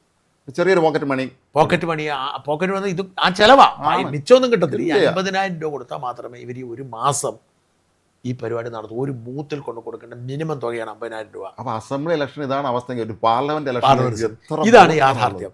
അത് മാത്രമല്ല, ഒരു രാഷ്ട്രീയ പാർട്ടി മുമ്പോട്ട് കൊണ്ടുപോകണമെങ്കിൽ എന്തോരം ചെലവുണ്ട്. അപ്പൊ ആ പശ്ചാത്തലത്തിൽ ഇവർക്ക് ഒരിക്കലും ഒരാളെ ഒരു മുൻ സർക്കാരിന്റെ അഴിമതിക്കെതിരെ രംഗത്തിറങ്ങിയാൽ ഈ സർക്കാർ കുടുങ്ങും. മാത്രമല്ല ഇവർക്ക് രണ്ടുപേർക്കും വേണ്ടപ്പെട്ട ഒരുപാട് വ്യവസായികളും അങ്ങനെ എല്ലാവരും ഉണ്ട്, അവരിടപെടും. അപ്പോൾ തന്നെ ഇവർക്കെല്ലാം കൊടുക്കുന്നത്. ഇപ്പം ഞാൻ പറഞ്ഞത്, ഈ തെരഞ്ഞെടുപ്പിൽ ഇപ്പം ഇന്നലെ ഞാൻ ഒരു MLA ആയിട്ട് സംസാരിക്കായിരുന്നു, കുറേ നേരം സംസാരിച്ചു, 1 മണിക്കൂർ. അപ്പോൾ MLA എന്നോട് പറഞ്ഞത്, പിണറായി വിജയൻ്റെ കാലത്ത് ഒരാൾ 10 ലക്ഷം രൂപ CPM കൊടുത്താൽ 6 ലക്ഷം രൂപ കോൺഗ്രസിന് തരത്തുള്ളൂ. അതാണ് നിരക്ക്. ഈ കിട്ടുന്ന കാശിൽ പലരും, ഇപ്പം ചില ആളുകളായിരിക്കും ഇതിനെ കൺട്രോൾ ചെയ്യും. ഇത് കുറെ കാശന്മാരെ അടിച്ചു മാറ്റും. അത് ഉറപ്പാണല്ലോ. ഇതിന് കണക്കില്ലല്ലോ, ഇതൊന്നും കൃത്യമായിട്ട് എഴുതി വെക്കാനും പറ്റത്തില്ല. അപ്പം ഇങ്ങനെയുള്ള ഒരു വലിയ സാമ്പത്തിക ഇടപാടുകൾ നടക്കുന്ന ഒരു സ്ഥലത്ത് നമ്മൾ വിചാരിക്കുന്നത് പോലെയല്ല. പിണറായി വിജയൻ 2016 മുഖ്യമന്ത്രി ആകുമ്പോൾ ഞാൻ വളരെ പ്രതീക്ഷയോടെ വെള്ളാപ്പള്ളി നടേശനെ ജയിലിലിടുമെന്ന് പ്രതീക്ഷിച്ചിരുന്നു. ഏറ്റവും അധികം അഴിമതി നടത്തുന്ന, ഏറ്റവും അധികം തട്ടിപ്പ് നടത്തുന്ന ആളാണ്. പക്ഷേ പിണറായി വിജയൻ വെള്ളാപ്പള്ളി നടേശനെ സ്വന്തം കാറിൽ കയറ്റിക്കൊണ്ട് നടക്കേണ്ട അവസ്ഥ പിന്നീട് തോളിലെടുത്തങ്ങ് വെച്ചു. ഇതാണ് ഇവിടെ നടക്കുന്നത്. അതുകൊണ്ട് VD സതീശൻ വന്നാലും ഈ പറയുന്ന കാര്യം, TP ചന്ദ്രശേഖരൻ്റെ കേസ് മാത്രം എടുക്കുക. TP ചന്ദ്രശേഖരനെ കൊന്നത് ആര് ഭരിക്കുമ്പോഴാണ്? ഉമ്മൻചാണ്ടി ഭരിക്കുമ്പോഴാണ്. തിരുവഞ്ചൂർ രാധാകൃഷ്ണൻ ആഭ്യന്തരമന്ത്രി ആയിരുന്നപ്പോഴാണ്. ഈ TP ചന്ദ്രശേഖരൻ കൊലപാതക കേസിൽ പിണറായി വിജയന് പങ്കില്ല എന്ന് ആരെ പറഞ്ഞ് വിശ്വസിക്കുമോ? മാത്രമല്ല ആ കേസിലെ ഗൂഢാലോചന ഇന്നും അന്വേഷിച്ചിട്ടില്ല. പിടിച്ചിട്ടുള്ളൂ. ഈ കേസിന്റെ ഈ അന്വേഷിച്ച പോലീസ് ഉദ്യോഗസ്ഥർ അടക്കമുള്ള ഞാൻ സംസാരിച്ചിരുന്നു. അവർക്ക് പ്രതികളെ പിടിക്കാൻ അനുമതി കൊടുത്തു. അതുപോലും പിടിക്കപ്പെടാത്തില്ല സാധാരണഗതിക്ക്. പക്ഷെ ഉന്നതങ്ങളിലേക്ക് പോയില്ല. പ്രാദേശിക നേതാക്കളൊക്കെ പിടികൂടപ്പെട്ടു. പക്ഷെ ഈവൻ P. മോഹനനെ പോലും ഊരിക്കൊടുക്കാൻ പറ്റുന്ന സാഹചര്യം ഉണ്ടായി. പ്രധാനപ്പെട്ട എല്ലാവരും ഊരിക്കൊടുത്തു. പിണറായിലേക്ക് എത്തിയേയില്ല. ഒരിക്കലും ഇല്ല. ഇത്തരത്തിൽ നടക്കുമ്പോൾ VD സതീശൻ വന്നാൽ ഉടനടി ആ പ്രതീക്ഷ ഇവരെല്ലാം ജയിലിടുന്ന പ്രതീക്ഷയാണ്. മാത്രമല്ല പ്രധാനപ്പെട്ട പാർട്ടിയിലെ ചില നേതാക്കന്മാർ തമ്മിൽ വളരെ വ്യക്തമായ ഒരു വ്യക്തിബന്ധം കൊടുക്കൽ വാങ്ങലുകളും ഒക്കെ കാണും. അവരിടപെടും. K. സുരേന്ദ്രന്റെ മകളുടെ കല്യാണത്തിന് യൂസഫ് അലി വരെ പങ്കെടുത്തു. അത്ര ബന്ധമാണ്. നമ്മൾ പറയുമ്പോൾ എല്ലാവരും പറയും. അതുകൊണ്ട് ഇവർ തമ്മിലുള്ള ഒരു പരസ്പര കൊടുക്കൽ വാങ്ങലുകൾ നടക്കുന്നതിൻ്റെ ഇടയിലുള്ള ഇതാണ്. അപ്പം ഈ VD സതീശൻ വളരെ ശക്തമായി പറയുന്നുണ്ട്, വളരെ ശക്തമായി ഇടപെടുന്ന പ്രതീക്ഷയുണ്ടെന്ന്. അപ്പുറത്തേക്ക് ഞാൻ ചോദിക്കുന്നത്, VD സതീശൻ നല്ല നേതാവാണ്. VD സതീശനായി ഇവരെല്ലാം കൂടി 51 വെട്ടി കൊന്നു കളഞ്ഞു എന്ന് തന്നെയാണ് ഞാൻ വിശ്വസിക്കുന്നത്. എങ്കിൽ പോലും ഇതിനകത്ത് പ്രോബ്ലം വെച്ചാൽ VD സതീശനേക്കാൾ എത്രയോ പരിചയം രമേശ് ചെന്നിത്തലയ്ക്കുണ്ട്. വാസ്തവത്തിൽ രമേശ് ചെന്നിത്തലയുടെ അവസ്ഥയിലാണ് ഞാൻ ഖേദിക്കുന്നത്. സത്യം. അദ്ദേഹം KFC പ്രസിഡൻ്റായിരുന്നു, NSU പ്രസിഡൻ്റായിരുന്നു, യൂത്ത് കോൺഗ്രസ് സംസ്ഥാന പ്രസിഡൻ്റായിരുന്നു, നാഷണൽ പ്രസിഡൻ്റായിരുന്നു, AIC സെക്രട്ടറി ആയിരുന്നു, വർക്കിംഗ് കമ്മിറ്റി മെമ്പറായിരുന്നു, AICC ജനറൽ സെക്രട്ടറി ആയിരുന്നു. എത്രയോ സംസ്ഥാനങ്ങളുടെ ചുമതലയുള്ള നോർത്ത് ഈസ്റ്റ് ഉൾപ്പെടെ സംസ്ഥാനങ്ങളുടെ ചുമതല ഉണ്ടായിരുന്ന ഒരു ഭാരവാഹിയായിരുന്നു. ചെറിയ പ്രായത്തിൽ MB ആയി. 26ാമത്തെ വയസ്സിൽ MLA, 82, 29ാമത്തെ വയസ്സിൽ മന്ത്രിയായി. 29 മന്ത്രിയായി. ആഭ്യന്തരമന്ത്രിയായിരുന്നു. അല്ല, ഗ്രാമവികസന വകുപ്പ്. അന്ന് ശരിക്കും പറഞ്ഞ മന്ത്രിയായിട്ട് തെന്നല ബാലകൃഷ്ണപിള്ളയാണ്. പക്ഷേ അദ്ദേഹം എതിർപ്പൊന്നും പറഞ്ഞില്ല. രമേശിനെ പോലെ ചെറുപ്പക്കാരനെ നിലപെടുക്കനെ മാത്രം അദ്ദേഹത്തിന് അന്ന് തന്നെ ഒരു നാഷണൽ സ്റ്റേച്ചർ വന്നിരുന്നു. കാരണം ഹിന്ദി അറിയായിരുന്നു. ഇന്ദിരാഗാന്ധിക്കും ഒക്കെ അദ്ദേഹത്തിന് വലിയ ഇഷ്ടമായിരുന്നു. അപ്പോൾ K. കരുണാകരൻ പ്രോത്സാഹനമൊക്കെ വന്നപ്പം അദ്ദേഹം 89 പിന്നെ പാർലമെൻറ്റിലേക്ക് പോകുന്നു. ശരിക്കും പറഞ്ഞാൽ ഞങ്ങൾ 2001 പറ്റുവാണ് ഞങ്ങൾ ഡൽഹിയിൽ ജീവൻ്റെ ജോലിയും എല്ലാവരും ഡൽഹിയിൽ പോയി. അപ്പോൾ എല്ലാ പാർട്ടി ഓഫീസുകളും ഞങ്ങൾ പോയി കാണാൻ അവർ പരിചയപ്പെടാനായിരുന്നു. അവിടെ വെച്ച് ഒരു ഒറീസക്കാരനെ, ഒരു സാധാരണ കോൺഗ്രസിലെ പ്രാദേശിക നേതാവിനെ പരിചയപ്പെട്ടു. ഇയാൾക്ക് കേരളത്തിൽ 2 കോൺഗ്രസ് നേതാക്കളെ അറിയാവും. ഒന്ന് രമേഷ് ജിയും, 2 ആന്റണി സാബു. K. കരുണാകരൻ ആലന്തൂരി മനുഷ്യനെ അറിയില്ല. അന്ന് കരുണാകരൻ്റെ പ്രതാപകാലമാണ്. അപ്പോൾ രമേശ് ചെന്നിത്തലയ്ക്ക് അത്രയും ഒരു സ്റ്റേച്ചർ എനിക്കെപ്പോഴും തോന്നിയിട്ടുള്ള കാര്യം, അദ്ദേഹം കാണിച്ച ഒരു അബദ്ധം, അദ്ദേഹം KPC പ്രസിഡന്റായിട്ട് അവിടെ നിന്ന് ഇങ്ങോട്ട് വന്നതാണ്. അദ്ദേഹം അവിടെ നിന്നാൽ മതിയായിരുന്നു. അദ്ദേഹം വലിയ ഇതിനേക്കാൾ എത്രയോ രമേശ് ചെന്നിത്തല കീഴിൽ പ്രവർത്തിച്ചിരുന്ന പല സംഘടനാ പ്രവർത്തകരും, ഓരോ സംസ്ഥാനത്തെ മുഖ്യമന്ത്രിമാരും ക്യാബിനറ്റ് മന്ത്രിമാരും ഒക്കെ, ഈ മമതാ ബാനർജി പോലും അദ്ദേഹത്തിൻ്റെ കീഴിൽ സംസ്ഥാന പ്രസിഡന്റായിരുന്നു. NSU ദേശീയ പ്രസിഡന്റായിരുന്ന സമയത്ത്, യൂത്ത് കോൺഗ്രസ് ദേശീയ പ്രസിഡന്റായിരുന്ന സമയത്ത് മമത സംസ്ഥാന പ്രസിഡന്റായിരുന്നു. മമത ഇന്ന് എവിടെ എത്തി? KC വേണുഗോപാൽ ഇദ്ദേഹത്തിന്റെ എത്രയോ ജൂനിയറായ ശിഷ്യനായിരുന്നു. ആണ് ഞാൻ പറഞ്ഞ ജോസഫ് വാഴക്കന്റെയും താഴെയായിരുന്നു KC വേണുഗോപാൽ. അത് നമ്മൾ ഓർക്കണം. അത് ഓർക്കണം. ജോസഫ് വാഴക്കന്റെയും കീഴേ, അവരുടെയും കീഴെയായിരുന്നു VD സതീശൻ. മാത്രമേ VD സതീശന്റെ പ്രത്യേകത അദ്ദേഹം KSയുടെ യൂത്ത് കോൺഗ്രസിന്റെ ഒരു പരവേ ആകപ്പാടെ ഈ വാഴക്കൻ ഇടപെട്ട് ഒരു തവണ പുള്ളിയെ NSUവിന്റെ AICC സെക്രട്ടറി ആക്കി. അത് അന്ന് മന്ത്രിയാക്കാൻ പറ്റാത്തൊരു സാഹചര്യം ഉണ്ടായില്ലേ? ഉമ്മൻചാണ്ടി സർക്കാരിന്റെ ശിവകുമാറിന്റെ സമയത്ത് AICC സെക്രട്ടറി ആക്കി കൊടുത്തിരുന്നു. അന്നായിരുന്നു രമേശ് ചെന്നിത്തല ഇടപെട്ടിട്ട്. അതല്ലാതെ ഒരു പദവിയും വഹിച്ചിട്ടില്ല. അപ്പം അദ്ദേഹം അവിടെ നിന്ന് ഈ പ്രതിപക്ഷ നേതൃസ്ഥാനത്തേക്ക് എത്തിയത് വാസ്തവത്തിൽ രമേശ് ചെന്നിത്തലയുടെ ഒരു കാരുണ്യ ഇളവാണ്. ചെന്നിത്തല 5 കൊല്ലം നയിച്ചു, നല്ല പ്രതിപക്ഷ നേതാവായിരുന്നു, വേണ്ടത്ര സപ്പോർട്ടും ഉണ്ടായിരുന്നില്ല. അദ്ദേഹത്തെ സംഗീതല്ലേ എന്നൊക്കെ കുറിച്ച് CPM-കാർ അധിക്ഷേപിച്ചു. അത് കഴിഞ്ഞ് ആ പ്രത്യേക രാഷ്ട്രീയ സാഹചര്യത്തിലാണ് ഈ അവിടെ തെരഞ്ഞെടുപ്പിൽ തോറ്റുപോകുന്നത്. അത് രമേശ് ചെന്നിത്തല VD സതീശനായിരുന്നു അന്ന് പ്രതിപക്ഷ നേതാവെങ്കിലും കാര്യമില്ല, കഴിഞ്ഞ തവണ ഇലക്ഷൻ തോക്കുമായിരുന്നു.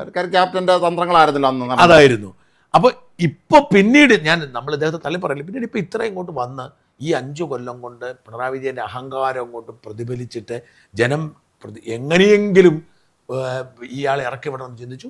ഭാഗ്യവശാൽ പ്രതിപക്ഷ നേതാവ് സ്ഥാനത്തിരുന്നത് ഇദ്ദേഹമായിരുന്നു. സതീശൻ നല്ല ശക്തമായി, സതീശനുണ്ടായ 2-3 ഗുണങ്ങളെന്ന് പറഞ്ഞാൽ സതീശൻ നല്ല ആഞ്ഞ് പ്രസംഗിക്കുമായിരുന്നു.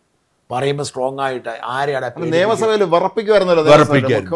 ആരെയാണ് പേടിപ്പിക്കുന്നതെന്ന് ചോദിക്കുന്ന ചോദ്യമുണ്ട്. പിന്നെ മാത്രമല്ല സതീശന് തെരഞ്ഞെടുപ്പ് കാലത്തുണ്ടായ ഒരു നേട്ടം മറ്റൊരു നേതാവിനും ഇല്ലാത്ത ആത്മവിശ്വാസം സതീശനുണ്ടായിരുന്നു. 100 സീറ്റ് കിട്ടിയ വനവാസത്തിന് പോകും. ഇത് ആളുകൾക്ക് ഉണ്ടാക്കിയ ആത്മവിശ്വാസവും ഊർജ്ജസ്വലതയും നിസ്സാരമല്ല. അതുപോലെ തന്നെ സതീശൻ തെരഞ്ഞെടുപ്പ് തന്ത്രങ്ങൾ മെനയാൻ മിടുക്കനാണ്. എല്ലാ സ്ട്രാറ്റജി സതീശനാണ്, കോൺഗ്രസ് സതീശനാണ്. അപ്പം അത്തരം ഒരുപാട് ഗുണങ്ങളുണ്ട്. സതീശനെ അംഗീകരിക്കപ്പെടേണ്ടതാണ്. പക്ഷേ സതീശനേക്കാൾ യോഗ്യതയും പാരമ്പര്യവും പരിചയവും രാഷ്ട്രീയത്തിൽ വേറെ ഒരുപാട് ഘടകങ്ങളുണ്ട്. നമ്മൾ പലപ്പോഴും പറഞ്ഞിട്ടുള്ള കാര്യമാണ്. 57 EMS മന്ത്രിസഭയായിരുന്നപ്പോൾ പ്രതിപക്ഷം അതോ PT ചാക്കോയായിരുന്നു. PT ചാക്കോ ആ മന്ത്രിസഭ വിറപ്പിക്കുന്ന കാര്യത്തിലും വിമോചന സമരം നടത്തുന്ന കാര്യത്തിലും മുൻപന്തിയിൽ നിന്ന ആളാണ്. 60 ഭരണം കിട്ടുന്നു. സ്വാഭാവികമായും മുഖ്യമന്ത്രി സ്ഥാനം കോൺഗ്രസിന് കിട്ടണം. പക്ഷേ പെട്ടെന്നാണുള്ള പോലുള്ള ഒരു സീനിയർ PSP ആണെങ്കിലും അദ്ദേഹത്തിന് മുഖ്യസ്ഥാനം കൊടുക്കുന്നു. 2 വർഷം കഴിയുമ്പോൾ R. ശങ്കർ മുഖ്യമന്ത്രിയാകുന്നു. മാത്രം R. ശങ്കർ ആദ്യം മുഖ്യമന്ത്രിയാവുന്നു. ശരിക്കും നമ്മൾ ചിന്തിക്കാനാണ്. PT ചാക്കോ എന്ന് പറയുന്ന ആൾ ഒട്ടും മോശക്കാരനില്ല. മാത്രമല്ല R. ശങ്കർ ഇടയ്ക്ക് ഒരു കാലത്ത് അദ്ദേഹം കോൺഗ്രസ് വിട്ടുപോവുകയും പിന്നെ വീണ്ടും പെട്ടെന്ന് തിരിച്ചു വരികയും ചെയ്തിട്ടുണ്ടായിരുന്നു. എങ്കിൽ പോലും ഈ മാത്രം കോൺസ്റ്റിറ്റ്യൂന്റ് അസംബ്ലിയിൽ അംഗമായിരുന്നു PT ചാക്കോ. അത്രയും മിടുക്കനായ മനുഷ്യനാണ്. അപ്പോൾ അതുകൊണ്ട് പ്രതിപക്ഷ നേതാവായിരുന്നു എന്ന് പറഞ്ഞുകൊണ്ട് നമുക്ക് എല്ലാവരും ഞാൻ പറഞ്ഞ മിടുക്കനാണ്. പക്ഷേ അദ്ദേഹത്തിന് സീനിയോറിറ്റി ഒട്ടുമില്ല. ഈ 5 കൊല്ലം ഇനി സതീശന് പകരം ഷാജൻ സ്കറി ആയിരുന്നു പ്രതിപക്ഷ നേതാവെന്ന് കരുതുക. ഇതല്ലേ സംഭവിക്കത്തുള്ളൂ. അല്ല, രമേശ് ചെന്നിത്തല നമ്മൾ നേരത്തെ പറഞ്ഞതുപോലെ 82 MLA ആളാണ്. ഞാൻ പറഞ്ഞ ചെന്നിത്തലയുടെ കാര്യത്തിലാണ് എനിക്ക് ശരിക്കും പറഞ്ഞാൽ ആ സമയം നിങ്ങൾ പറയുന്നത് നമ്മൾ ഇവർ ഈ പറയുന്ന മെയിൻ കാരണം ഒരു KC വേണുഗോപാലിന്റെ വരവ് ഒരു അഭംഗിയുള്ള കാര്യം തന്നെയാണ് അല്ലേ? KC വേണുഗോപാല് ഈ പിക്ചറിൽ ഉണ്ടായിരുന്നില്ല.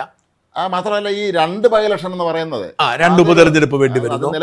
മാത്രമല്ല 2 നേതാക്കളൂടെ ഉള്ളപ്പോൾ ആ 2 പേരും യോഗ്യതയുള്ള 2 നേതാക്കളൂടെ ഉള്ളപ്പോൾ മൂന്നാമതൊരാൾ കൊണ്ടുവന്ന് 2 തരം, അതൊരു അഭംഗി തന്നെയാണ്. പക്ഷേ കോൺഗ്രസ് പാർട്ടി ഇന്നത്തെ ഒരു നിയമം അവർ ചോദിക്കുമ്പോൾ, ഞാൻ ആ KC ക്യാമ്പിൽ ചോദിക്കുമ്പോൾ അവർ ചോദിക്കുന്ന കാര്യം MLA-മാരുടെ പിന്തുണ പുള്ളിക്കാണ്. എപ്പോഴും അങ്ങനെയാണല്ലോ ചെയ്യാറുള്ളത്. കോൺഗ്രസിന്റെ നിയമസഭാ കക്ഷി നേതാവ് തിരക്കണം അവർ MLA-മാരാ, അതാണല്ലോ ജനാധിപത്യം. അല്ലെങ്കിൽ നമ്മളെല്ലാം കൂടെ പറഞ്ഞു വിട്ടോ. അത് ഉച്ചയ്ക്ക് ഒരു സ്ത്രീ വിളിച്ച് ബഹളം വെക്കുന്നുണ്ടായിരുന്നു, നിങ്ങൾ എന്തുകൊണ്ട് അവർ പോൾ നടത്തുന്നില്ല? ഞങ്ങൾ പോളൊക്കെ അല്ല, അതല്ല, ഇനി മുഖ്യമന്ത്രി ആണെന്നുള്ള നിങ്ങൾ സർവേ നടത്തുന്നില്ല. മുഖ്യമന്ത്രി പോൾ നമ്മൾ നടത്തുക സതീശന് അനുകൂലമാണ്. അതെ, എല്ലാവരും 80% ആൾക്കാരും സതീശന് അവർ ഈ ദിവസങ്ങളിൽ നടത്തുന്നത്. കാരണം ഇത് സതീശൻ ഔട്ടായി പോകും, അതുകൊണ്ട് നിങ്ങൾ സർവേ നടത്തണമെന്ന് ജനങ്ങളെ വികാരം നിങ്ങൾക്ക് അറിയാൻ പാടില്ല, അവർ ബഹളം വെക്കുന്നുണ്ടായിരുന്നു. അത് ആണ് ജനങ്ങളുടെ വികാരം. സതീശന് അനുകൂലമാണ്, ഈ കാര്യത്തിൽ ഒരു തർക്കവും നമുക്കില്ല. പക്ഷേ MLA-മാർ പിന്തുണയ്ക്കുന്നത് KC വേണുഗോപാലിനെ. 1, 2 ഈ അപ്പോൾ ചോദ്യമുണ്ട്, ഈ MLA-മാരെയൊക്കെ സീറ്റ് ഉണ്ടാക്കിയത് വേണുവാണ്. വേണുവിന് അനുകൂലമായ രീതിയിലാണ് സീറ്റ് നിശ്ചയിപ്പ്. ഞാൻ പറഞ്ഞു, നമ്മുടെ പഴകുളം മധുവൊന്നും ജീവിതത്തിൽ MLA ആവത്തില്ല വേണുവില്ലെങ്കിൽ. രമ്യ ഹരിദാസ് ജീവിതത്തിൽ MLA ആവത്തില്ല വേണു. ഒരുപാട് പേരുണ്ട്, ഒരുപാട് നമ്മൾ ലിസ്റ്റ് എടുക്കുകയാണെങ്കിൽ ഒരുപാട് പേര് ഇത്തവണ ജയിച്ചു. അപ്പൊ അതൊക്കെ കറക്റ്റാണ്. പക്ഷേ ഈ വിമർശിക്കുന്ന അടുത്തൊരു ചോദ്യം ചോദിക്കാനുള്ളത് എനിക്ക്. ഇവർ പറയുന്നുണ്ട്, നിങ്ങൾ മുഖ്യമന്ത്രി തെരഞ്ഞെടുപ്പിൽ ഇത്രയും ദിവസം നീണ്ടുപോയി ജയിച്ച അവരെ എന്തുകൊണ്ട് മുഖ്യമന്ത്രി ആക്കുന്നില്ല? 96 VS തോറ്റപ്പോഴേ അന്ന് സുശീല ഗോപാലൻ ഉണ്ടായിരുന്നു അവിടെ മുഖ്യമന്ത്രിയാൻ യോഗ്യതയുള്ളത്. എന്നിട്ട് ഇവരെന്ത് ചെയ്തു? അല്ല, കേരള ഒരുമയാക്കിയിട്ടുണ്ടോ? അത് പിന്നെ അവരെ കേരളം നിങ്ങൾ കേരള നാട് കേരള ഒരു ഭരിച്ചിടുന്ന CPM-ന് ഒരു യോഗ്യതയില്ല. CPM-ന് കേരള ഗൗരവമയാക്കി. VS അച്യുതാനന്ദൻ പോലും എത്രയോ കാലത്തിന് ശേഷം, എത്ര സീനിയർ നേതാവാണ്, മുഖ്യമന്ത്രി അവസരം കിട്ടിയ ആദ്യ സീറ്റ് നിഷേധിക്കുകയാണ് 2006. അതെ, അത് കഴിഞ്ഞിട്ട് പിന്നെ അദ്ദേഹം ഈ 2016 അദ്ദേഹത്തെ മുമ്പിൽ നിർത്തിയ തെരഞ്ഞെടുപ്പ് നടത്തി. അത്രേ ഉള്ളൂ. അല്ല, മാത്രമല്ല വേറെ തമാശ ഉള്ളത്, ഈ CPM-ല് നിയമസഭാ കക്ഷി നേതാവ് ഒന്നുമില്ല. പാർട്ടി സംസ്ഥാന കമ്മിറ്റി തീരുമാനിക്കും പറയും, അത്രേ ഉള്ളൂ. അപ്പൊ അന്ന് മുഖ്യമന്ത്രി ആരാവണം? സുശീല ഗോപാലൻ ആണെന്ന് പറഞ്ഞപ്പോൾ അന്ന് MLA അല്ലാതിരുന്ന നായനാർക്ക് വേണ്ടി അവസാനം വോട്ടെടുപ്പ് നടന്നു. പക്ഷെ ഇതൊക്കെ പറയുമ്പോഴും ഒരു കാര്യം പറയാതിരിക്കാൻ നിവൃത്തിയില്ല. VD സതീശനെ ഇവര് ശരിക്കും ജനപിന്തുണ ഗവനിക്കാതെ തന്നെ വലിയ ജനപിന്തുണ എന്ന് പറഞ്ഞാൽ എല്ലാവരും VD സതീശന് വേണ്ടി നിൽക്കുമ്പോൾ വല്ലാത്തൊരു വികാരം തള്ളിക്കളഞ്ഞുകൊണ്ട് VD സതീശന് 51 വെട്ടി അവരെ കൊന്നുകളഞ്ഞു എന്ന് പറയുന്നത് ഒരു അവസ്ഥയാണ്. പക്ഷേ ഞാൻ ആലോചിച്ചു, അതിൽ ഈ VD സതീശൻ സത്യം പറഞ്ഞാൽ ചെയ്യേണ്ടിയിരുന്നത്, ഈ പെട്ടെന്ന് അദ്ദേഹത്തിന് ഇത്ര 60-61 വയസ്സായിട്ടുള്ളൂ, 60 വയസ്സ്. VD സതീശൻ ചെയ്യേണ്ടിയിരുന്നത്, എനിക്കിനി സമയമുണ്ട്, രമേശ് ചെന്നിത്തല ആവട്ടെ എന്ന് പറഞ്ഞിരുന്നെങ്കിൽ ഒരിക്കലും കേസ് വരത്തില്ലായിരുന്നു. ഞാൻ രമേശ് ചെന്നിത്തല ആവട്ടെ, എനിക്കിനി സമയമുണ്ടല്ലോ, ഞാൻ ധനകാര്യമന്ത്രി എന്ന നിലയിൽ അവിടെ തുടർന്നോളാം, നമുക്ക് ഞാനും രമേശോട് ഭരിച്ചോളാം. കാരണം ഈ രമേശിന്റെ ശിഷ്യനായിരുന്നു, VD-യുടെ നേതാവായിരുന്നു രമേശ്. അപ്പൊ അങ്ങനെ പറഞ്ഞിരുന്നെങ്കിൽ VD കുറച്ചുകൂടി ഹീറോ ആവുകയും അടുത്ത തവണ ഒരിക്കൽ പ്രതിപക്ഷ നേതാവായി ഇപ്പോഴിതാ അദ്ദേഹം ഇട്ടിരുന്നു, അടുത്ത തവണ അദ്ദേഹത്തിന് ലീഡ് ചെയ്യാനുള്ള ഒരു ചാൻസ് കിട്ടുകയും ചെയ്യുമായിരുന്നു. രമേശ് ചെന്നിത്തലയെ സംബന്ധിച്ചിടത്തോളം നമ്മൾ നേരത്തെ പറഞ്ഞ ഏറ്റവും വിഷമം, അതിന് 70 വയസ്സായി തോന്നുന്നു, 70 ആവുന്നു. അങ്ങനെയുള്ള ഒരാളിന് സത്യം പറഞ്ഞാൽ ഇനി അദ്ദേഹത്തിന് അവസരമില്ല. ഇനിയിപ്പോ 10 വർഷം കഴിഞ്ഞ് എന്തായാലും കിട്ടാൻ സാധ്യതയുണ്ട്. അപ്പൊ ആ അവസരം നഷ്ടം. VD-ക്ക് സാധ്യത ഉണ്ട്, പ്രായം കുറവല്ലേ, VD-ക്ക് പ്രായം കുറവാണ്. അപ്പൊ അങ്ങനെ ആയിരുന്നു VD കുറച്ചൊരു ഹീറോ ആയേനെ, കുറച്ചൊരു ഗുണമായേനെ. മാത്രമല്ല കേസ് വരുന്ന സാഹചര്യം ഒഴിവായേനെ. കാരണം VD സതീശൻ തന്നെ ഒഴിയുകയാണ്, എന്നിട്ട് രമേശ് ചെന്നിത്തല ആവട്ടെ എന്ന് പറയായിരുന്നെങ്കിൽ ആ ഒരു ധാരണ വലിയൊരു മാതൃക. ഞാൻ രമേശിനൊപ്പമാണെന്നുള്ള രീതിയിൽ എനിവേ VD സതീശൻ എന്ന് പറഞ്ഞ വികാരം യഥാർത്ഥ വികാരമാണ്. ഈ ACC നിരീക്ഷകർ കൊണ്ട് റിപ്പോർട്ട് കൊടുത്ത മാതിരി കൃത്രിമമായി ഉണ്ടാക്കിയ വികാരമല്ല. ആ വികാരത്തെ മറികടന്നുകൊണ്ട് KC വേണുഗോപാൽ വരുമ്പോൾ എന്തായിരിക്കും ഇനി വരാൻ പോകുന്ന ഇമ്പാക്റ്റ് എന്നതൊരു വലിയ വിഷയമാണ്. ഉദാഹരണത്തിന് ആലപ്പുഴ ലോക്സഭാ തെരഞ്ഞെടുപ്പിൽ കോൺഗ്രസ്സുകാരോട് പണി കൊടുത്ത ശോഭാ സുരേന്ദ്രൻ ജയിക്കും. ഓൾറെഡി ശോഭാ സുരേന്ദ്രൻ മുമ്പിൽ കഴിഞ്ഞ വളരെ ലീഡ് ചെയ്തിരുന്നതാണ്. അപ്പോൾ ശോഭാ സുരേന്ദ്രൻ മത്സരിക്കുന്ന ഒരു സാഹചര്യം ഉണ്ടാവും. ഇരിക്കൂർ പക്ഷേ സജീവ് ജോസഫ് ഒഴിഞ്ഞു കൊടുത്തിട്ട് ലോക്സഭാ സീറ്റിൻ്റെതാണ്. പിന്നെ ലോക്സഭാ തെരഞ്ഞെടുപ്പിൽ അത് പ്രശ്നം. പിന്നെ അവർ വേറൊരു ആശയം പറയുന്നുണ്ട്, ഈ തോമസ് ജയിച്ചിരിക്കുന്ന AD തോമസ് ഉണ്ടല്ലോ, അയാളെ രാജിവെപ്പിച്ചിട്ട് അവിടെ മത്സരിക്കുന്നത്. പക്ഷെ അതൊക്കെ റിസ്ക്കാണ്. എന്തായാലും VD സതീശനെ ഇഷ്ടപ്പെടുന്നവരെ സംബന്ധിച്ചിടത്തോളം വലിയൊരു തിരിച്ചടിയുടെ വാർത്തയാണ് പുറത്തു വരുന്നത്. ഇനിയും VD സതീശൻ മുഖ്യമന്ത്രി ആകുമെന്ന് പ്രതീക്ഷിക്കുന്നത് വെറുതെയാണ്. ഇപ്പോൾ നമ്മൾ കേൾക്കുന്നത് VD സതീശന് വെട്ടിയെന്ന് തന്നെയാണ്. പക്ഷേ ഇതാണ് രാഷ്ട്രീയം. എക്കാലത്തും എല്ലാ പാർട്ടികളും നടത്തുന്ന രാഷ്ട്രീയം ഇതാണ്. VD സതീശനെ ഈ മന്ത്രിസഭയുടെ ഭാഗമായി ഈ അധികാര രാഷ്ട്രീയം എപ്പോഴും അങ്ങനെയാണത്. VD സതീശൻ മന്ത്രിസഭയുടെ നമ്മൾ എപ്പോഴും മറന്നുപോകാത്തൊരു കാര്യമുണ്ട്, PT തോമസ് മന്ത്രിയാവാതെ മരിച്ചെന്നുള്ളത്. മുഖ്യമന്ത്രി പോലും ആകാൻ എല്ലാ യോഗ്യതയുള്ള മനുഷ്യൻ PT തോമസിന് മന്ത്രിയാകാൻ പറ്റിയിട്ടില്ല. അതുകൊണ്ട് VD സതീശൻ ഇത് മനസ്സിലാക്കി കൂടെ നിന്ന് സാഹചര്യങ്ങളോട് പൊരുത്തപ്പെട്ടു സമയമുണ്ട് എന്ന് ആശംസിക്കുന്നു. എന്തായാലും ഈ മത്സരമൊക്കെ കഴിഞ്ഞ് ഇവർ മര്യാദയ്ക്കുള്ളൊരു ഭരണം കാഴ്ചവെക്കട്ടെ എന്ന് പ്രാർത്ഥിക്കുന്നു. നന്ദി, നമസ്കാരം.